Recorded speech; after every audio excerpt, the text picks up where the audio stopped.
So it's obviously fair to say that there have always been security risks and questions about telco networks.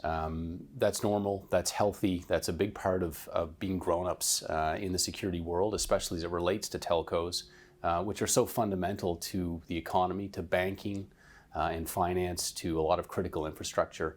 What's changing is the speed at which things are happening and what are known as attack surfaces and ways in which hostile actors would choose to try and access data. I think that's what's changed, and that's what we're trying to grapple with right now. Anytime technology changes and creates new risks, that's something lawyers have to grapple with, because when you have risk, it begs the question, how is that risk borne, by whom, at what rate, how do we measure it, and how do we compensate people if things go wrong? And maybe most importantly, what would we describe as a form of due diligence in ensuring that data is not exfiltrated? How will the courts measure that sort of thing is the very question that most lawyers need to be asking as we enter the 5G era. It used to be that we very much worried about people's personal data, their banking information, their social insurance number, the things that are often required either to steal money or steal identities. These are really serious topics for many Canadians.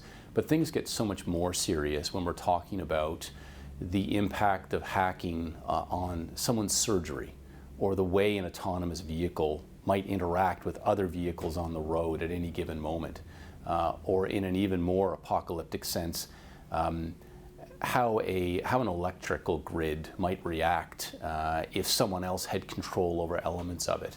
This is a whole new and very frightening level of seriousness when we talk about the Internet of Things and machine-to-machine communications. And those types of communications are only really possible in a 5G universe. Fasken brings together, I think, quite uniquely, folks who are experts in things like privacy law, as coupled with deep expertise in critical infrastructure like banking and finance and information and communication technology, with people who understand the security elements of the 5G universe. That's a real interesting and neat mix of people who understand the threat and know what to do about it. I guess I would encourage people, as they move at light speed, to also go slow and apply the right due diligence to figure out what are the full implications, what are all the reasonably foreseeable dangers that we need to account for, and also what are we going to do if things go dreadfully wrong, both in terms of resilience and recovery and legal strategy. Government is often described as the insurer of last resort, and that's probably nowhere more true than in a 5G future where there are so many unknowns.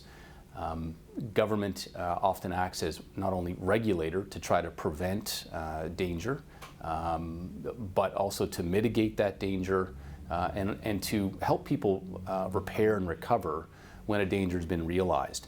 That's true in areas like flooding and forest fires. It will be equally true in a 5G future where people will look to the government for leadership on how to be safe on the internet and to identify risks that are completely unforeseeable to the average Canadian, but to government and experts who study 5G and the Internet of Things will be clear, or at least are becoming clear. And it's that frankness with Canadians about the dangers they may face that will be so important.